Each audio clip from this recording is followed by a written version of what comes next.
Let's go through the hack squat setup. So if you've got a hack squat in your gym, it's going to look something like this. So the basics of the hack squat is you can get your shoulders under the main pad here and take the handles off, just take the slack and drive those handles in. Most hack squats you're going to have to hold those handles in. Set your feet about halfway up the foot plate. And from here, you're going to drive all the way down to the base without letting the plate hit, and then drive back up again.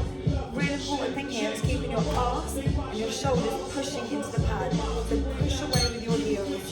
Slowly lower and right. So the knees want to go over the toes. When I'm at the bottom of this movement, I can't see my trainers. Driving away. Slowly lower, control, control, control. Push my shoulders into the pad, drive away. To re-rack it, literally open the